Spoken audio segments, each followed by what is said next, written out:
Assalamualaikum warahmatullahi wabarakatuh. Bertemu lagi dengan mata kuliah audit TI, di mana pada pertemuan hari ini kita akan membahas tentang pengendalian sistem komputerisasi. Nah, salah satunya adalah pengendalian internal. Kalau Anda lihat di sini, pada abad ke-19 ada yang namanya terminologi internal control system, ya, yang merupakan konsep yang dipahami.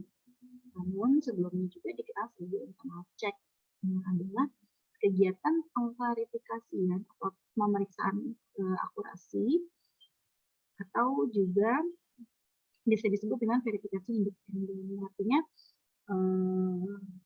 pemeriksaan ulang secara independen, artinya pemeriksaan yang bukan dari awal, tapi sudah diverifikasi oleh orang lain sebelumnya.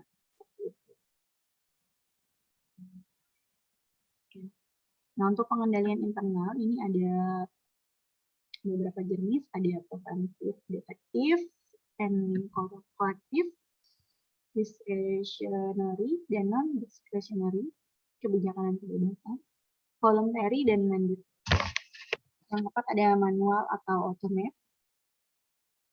Kelima ada kontrol perspektif, manajemen dan perspektif teknis, dan ada application dan general controls. Nah, itu ada 6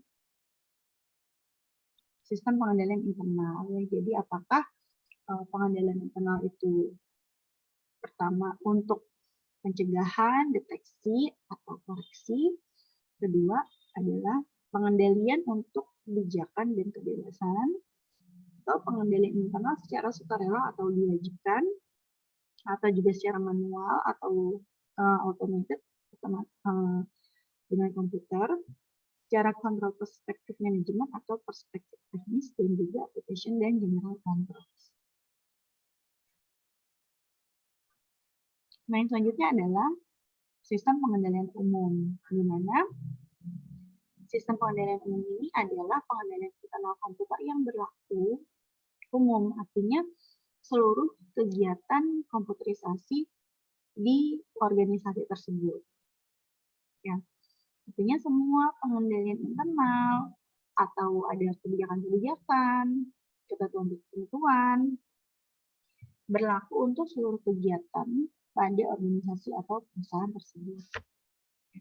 Atau juga bisa disebut sebagai payung atau kebijakan pengendalian dalam suatu organisasi.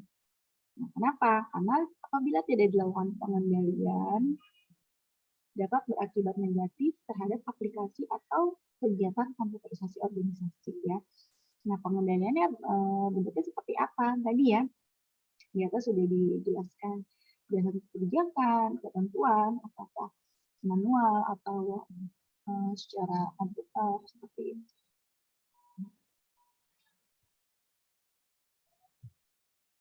Nah, karena pengendalian umum mengatur seluruh kegiatan perusahaan yang berkaitan dengan teknologi informasi maupun komputerisasi, maka keputusan untuk pengendalian komputerisasi atau teknologi informasi ini merupakan wewenang dari top level atau dari tingkat manajemen. Ya. Nah, makanya di beberapa pengertian atau di beberapa audit disebutnya sebagai pengendalian perspektif manajemen. Karena itu tadi, kewenangannya ada di level manajemen. Ya. Jadi apabila ingin mengatur pengendalian, ya harus berdasarkan kewenangan atau izin dari manajemen. Apa saja yang bisa dijadikan sebagai jenis-jenis pengendalian? Yang pertama adalah organisasi dan manajemen. Ini melingkupi pemisahan fungsi Departemen TI dan non-TI, pemeriksaan fungsi dalam Departemen TI, otorisasi transaksi, pengendalian personil, perencanaan, penganggaran, dan sistem pembebasan kepada pemakai atau user. Nah, Kalau Anda lihat di sini jenis-jenis pengendalian. Yang pertama adalah pengendalian organisasi dan manajemen. Apa saja yang akan dikendalikan dari sisi organisasi dan manajemen? Yang pertama, pemisahan fungsi Departemen TI dan non-TI. Jadi, Anda sebagai audit itu pertama melihat dari sisi organisasi dan manajemen. Apakah di perusahaan tersebut sudah memiliki atau sudah membuat pemisahan fungsi antara Departemen TI dan non-TI. Ya. Artinya gini, kalau Departemen TI berarti dia akan memiliki divisi khusus ya yang mengatur atau yang berhubungan dengan TI seperti itu. Nah, yang non TI ya biasanya keuangan gitu ya atau SDM seperti itu. Nah, itu harus sudah dipisah. Nah, kalau misalnya belum dipisah ya berarti kita tidak bisa mengendalikan fungsi departemen. Misalnya TI itu dia bagian apa sih? Oh ya, kalau departemen TI berarti tugasnya adalah maintenance TI-nya. Terus pengembangan TI, ya. Lalu ada evaluasi TI-nya seperti itu. Tapi kalau misalnya tidak ada departemen non TI, tidak ada departemen TI, berarti kan gabung ya. SDM bisa nggak nih pihak SDM menghandle teknologi informasinya? Kan tidak akan bisa seperti itu. Yang ada berarti dari sisi organisasi dan manajemen pun sudah nilainya sudah berkurang ya, atau tidak ada nilai karena di poin nomor 1 pemisahan fungsi Departemen TI dan non TI aja tidak terpenuhi. Kemudian yang kedua adalah pemeriksaan fungsi dalam Departemen TI. Nah, kalau misalnya ada Departemen TI-nya, ya berarti silakan diperiksa di situ fungsinya atau job desk-nya sudah dilakukan atau belum. Ya. Selanjutnya ada otorisasi transaksi. Otorisasi transaksi ini bagian atau departemen apa saja yang berhak untuk melakukan transaksi. Ya, sudah sesuai belum dengan SOP-nya. Kalau misalnya perusahaan yang bergerak di bidang penjualan, ya berarti yang berhak untuk melakukan otorisasi transaksi ini pihak apa saja? Apakah bagian penjualan kah atau bagian keuangan atau dua-duanya? Seperti itu. Ya. Oke. Selanjutnya ada pengendalian personil. Nah, kalau pengendalian personil ini bagaimana Anda sebagai audit bisa melihat akses yang diberikan pada setiap personil. Tadi ya, kalau misalnya di bagian penjualan, gitu ya, kan bagian penjualan ada bagian-bagiannya lagi, misalnya manajer penjualannya, kepala bagian, misalnya, atau kalau dia berhubungan dengan gudang, ya berarti gudang. Nah, itu apakah di setiap bagian-bagian tersebut sudah dibuat atau adakah pengendalian dari personilnya? Nah, yang selanjutnya perencanaan, penganggaran, dan sistem pembebasan kepada pemakai. Apakah organisasi atau manajemen ini sudah punya perencanaan dan penganggaran untuk bidang TI ke depannya? Selanjutnya, yang kedua adalah piranti lunak dan keras. Nah, di sini ada pengendalian perangkat keras dan pengendalian perangkat lunak. Ya, Anda lihat juga di situ di organisasi tersebut apakah pengendalian perangkat lunaknya sudah terpenuhi sesuai dengan spesifikasi, apakah pengendalian perangkat kerasnya juga sudah memenuhi standar atau belum, seperti itu ya. Nah, ini sudah saya jelaskan di pertemuan sebelumnya. Dikhawatirkan nanti kalau Anda membuat spek hardware yang tinggi ternyata tidak dibutuhkan, kan jatuhnya jadinya mubazir ya.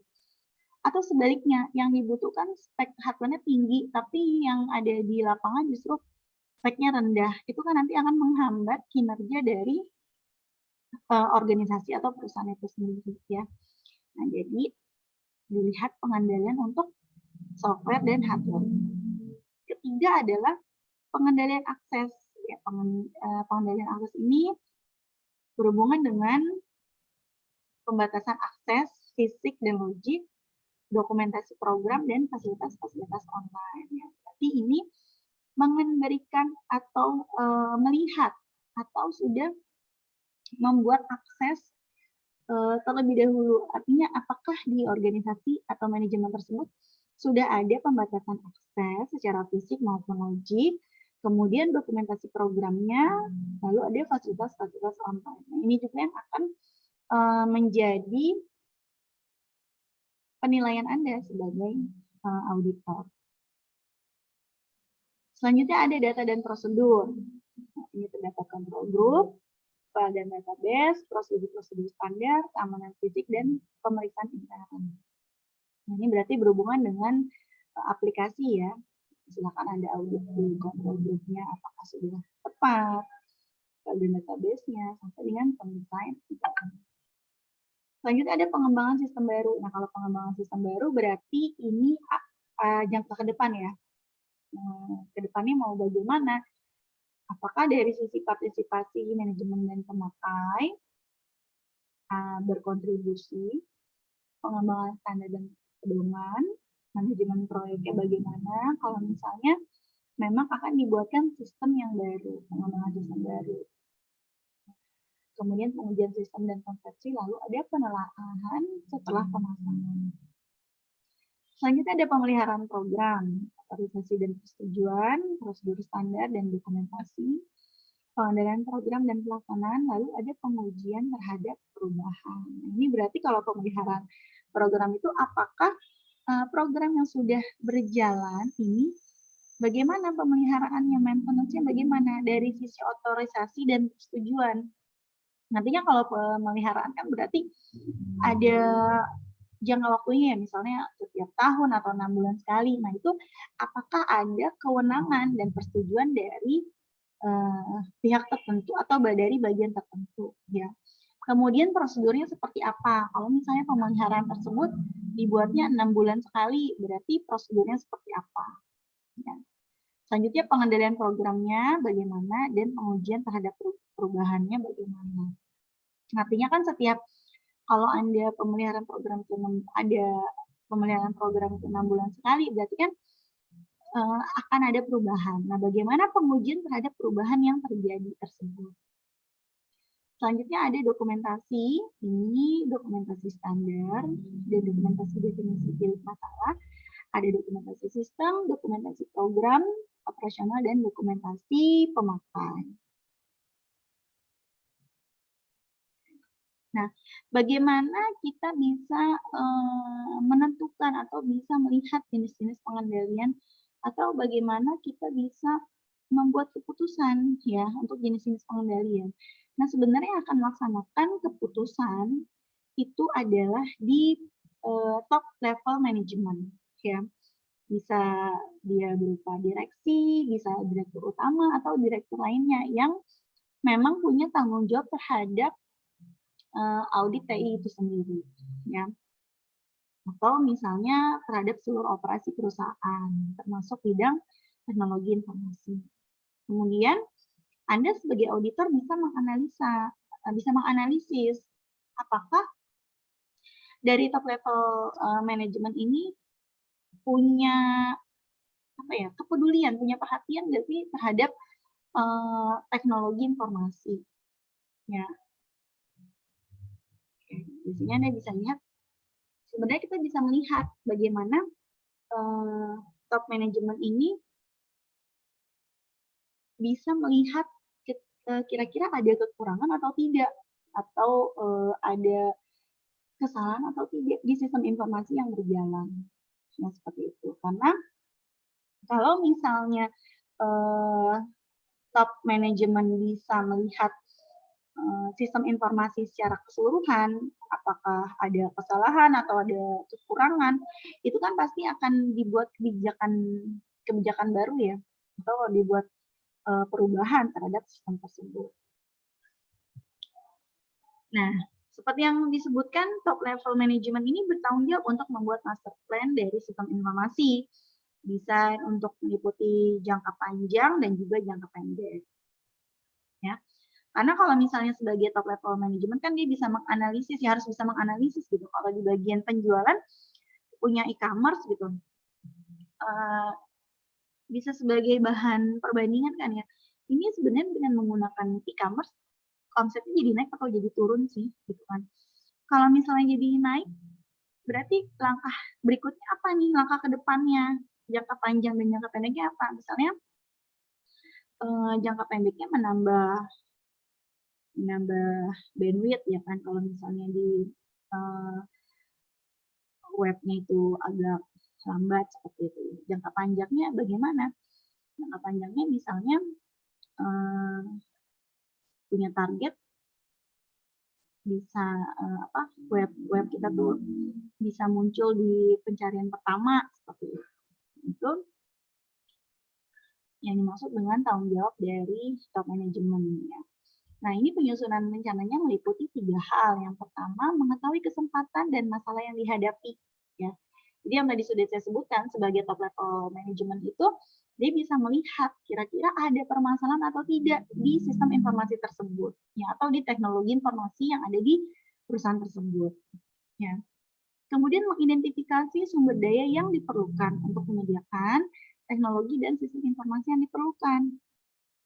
Nah, kalau misalnya belum ada sistem informasinya, ya berarti si top management ini kan bisa mengidentifikasikan ya, mengidentifikasikan kira-kira kita punya nggak sih sumber daya atau kita perlu nggak sih sumber daya untuk menyediakan teknologi dan sistem informasi yang diperlukan. Kalau kita tidak punya sumber daya, berarti bagaimana kan kita bisa hire orang kan dari outsource gitu, atau kita bisa minta perusahaan software gitu kan untuk membuat sistem informasinya gitu. Tapi kalau misalnya kita merasa di organisasi kita terdapat sumber daya manusianya misalnya, ya berarti kita bisa gunakan seperti itu. Dan sumber daya di sini juga tidak hanya yang berhubungan dengan manusia, artinya kalau kita mau buat perusahaannya menggunakan sistem informasi, kira-kira dari sisi hardware-nya sudah ada atau belum? Sudah bisa menopang atau belum, seperti itu. Yang ketiga adalah membuat strategi dan taktik yang diperlukan untuk memperoleh sumber daya tersebut. Nah, ini sudah saya bahas juga. Kalau misalnya di organisasi tersebut sumber daya yang tidak ada, ya berarti how, gitu. Bagaimana, harus ngapain. Ya tadi, kalau kita mau bikin punya web, atau sekarang kan udah banyak pakainya aplikasi ya, aplikasi mobile ya. Jadi kita punyanya web nih, pengen bikin pakai aplikasi mobile gitu. Gimana caranya? Ya kalau kita nggak punya SDM, berarti kita harus cari. Kira-kira kita dapat sumber daya tersebut dari mana ya? Seperti itu. Atau tadi saya sebutkan, misalnya pengen web kita nih ada di nomor 1, bukan di search engine-nya. Bagaimana caranya? Gitu. Kalau kita nggak bisa atau kita tidak punya, kita harus punya taktiknya kan, harus punya taktik untuk bisa menuju ke sana. Seperti itu. Nah, itu tugas dari top level manajemen ya. Memang berat, tapi ya memang harus gitu, karena manajer juga kan gajinya juga besar ya. Selanjutnya, jenis perencanaan pengendalian dibedakan dari dalam 2 jenis, yaitu strategi plan dan juga operational plan. Untuk strategi plan ini bersifat jangka panjang ya. Apa saja? Yang pertama adalah penilaian terhadap teknologi informasi saat ini, kekuatan, kelemahan, tantangan, dan ancaman. Nah, ini atau disebut juga SWOT ya. Strength, threat, weakness, dan opportunity ya. Nah, jadi kalau misalnya kekuatan dan kelemahan itu adanya di internal, tapi kalau tantangan dan ancaman itu adanya di luar ya. Jadi Anda harus mengetahui kira-kira kekuatan kita untuk membuat atau mengembangkan teknologi informasi itu seperti apa. Kelemahannya juga kita harus tahu juga. Tantangan dan ancaman itu dari luar. Berarti kalau kita mau bikin e-commerce gitu ya, tadi dengan versi mobile, ya berarti kita harus lihat tantangan di luar itu apa, kan sudah banyak e-commerce yang lain. Ya berarti bagaimana cara kita bisa melawan e-commerce tersebut, gitu. Itu kan tantangan. Kemudian ancaman juga apa ancamannya yang bisa mempengaruhi teknologi informasi yang dimiliki oleh organisasi tersebut. Kemudian tujuan dan arah jangka panjang. Jasa informasi masa depan harus disediakan strategi terhadap intra-organisasi maupun inter-organisasi. Jadi kita harus mengetahui tujuan dan arah jangka panjang. Kemudian ada pengembangan visi di bidang teknologi informasi, aplikasi masa depan, kebutuhan dana, pendekatan dari monitoring sampai dengan pesanan strategi. Ini juga harus dipikirkan ya. Ya sekarang kan kalau misalnya kita punya aplikasi mobile itu jadi nilai plus. Tapi ternyata sekarang kalau Anda lihat untuk kita beriklan itu nggak hanya lewat aplikasi saja atau lewat web ya. Bahkan sekarang ada beberapa menggunakan media sosial ya, misalnya dengan Facebook atau dengan Instagram atau dengan TikTok ya. Apalagi sekarang ada TikTok bisnis ya. Di TikTok bisnis itu orang juga bisa jualan secara live ya. Berarti kita harus bisa melihat nih visi ke depannya seperti apa. Jadi harus update seperti itu. Oke, selanjutnya adalah operational plan. Nah, kalau operational plan ini rencana jangka pendek. Nah, rencana jangka pendek ini meliputi progress report, keterangan tentang keberhasilan dan kegagalan pencapaian dari rencana sekarang. Nah, ini biasanya kalau rencana jangka pendek ini bisa dievaluasi 6 bulan atau per bulan boleh, tapi kalau per bulan sepertinya trafficnya kurang ya. 3 bulan boleh, 3 bulan, 6 bulan, atau jangka waktu 1 tahun. 1 tahun pun agak terlalu lama ya, 3 bulan dan 6 bulan lah. Kemudian inisiatif to be undertaken, berisi keterangan tentang perkembangan sistem perubahan, hardware, software, tambahan karyawan, dan pengembangan terhadap sumber daya keuangan. Ya. Jadi dari mulai progress report, dari progress report tersebut kita lanjutkan dengan inisiatif to be undertaken. Nah, kalau sudah inisiatif to be undertaken, selanjutnya adalah implementation schedule. Ya, berisi keterangan kapan dimulainya, kapan selesainya, proyek utamanya apa, proyek sampingannya apa, yang penting seperti apa, prosedur kontrol, dan juga proyek yang akan diterapkan. Seperti itu. Ya, selanjutnya untuk melengkapi strategic plan dan operational plan, ini menggunakan operational komputer di mana apakah merupakan unit fungsional sendiri yang dikepalai oleh salah satu eksekutif atau sebagai bagian dari unit fungsional administrasi itu sendiri. Nah, kemudian Anda bisa lihat di sini suborganisasi fungsi teknologi informasi. Yang pertama itu adalah bagian aplikasi, terdiri dari sistem analis dan programmer. Kedua adalah bagian produksi, yaitu operator yang secara langsung menjalankan komputer. Yang ketiga adalah bagian dukungan teknis. Ini seperti spesialis operating system, ahli database, dan ahli komunikasi data. Ya, jadi ini yang perlu dipersiapkan untuk pembuatan departemen sistem informasi atau departemen TI, yaitu ada bagian aplikasi, bagian produksi, dan bagian dukungan teknis. Oke. Selanjutnya ada pengendalian manajemen pengembangan sistem. Ya, di mana pengendalian pengembangan sistem ini melibatkan partisipasi pemakai, manajemen, dan auditor. Dan juga adanya standar dan pedoman maupun prosedur. Kemudian dilaksanakannya pengujian sistem dan konversi secara cermat, juga penelaahan setelah pemasangan atau instalasi. Ya. Nah, ini sudah pasti ketika Anda mau membuat atau menerapkan sistem informasi, Anda harus melibatkan pengembang, ya. Terus siapa lagi? Pemakai, manajemen, dan auditor, ya.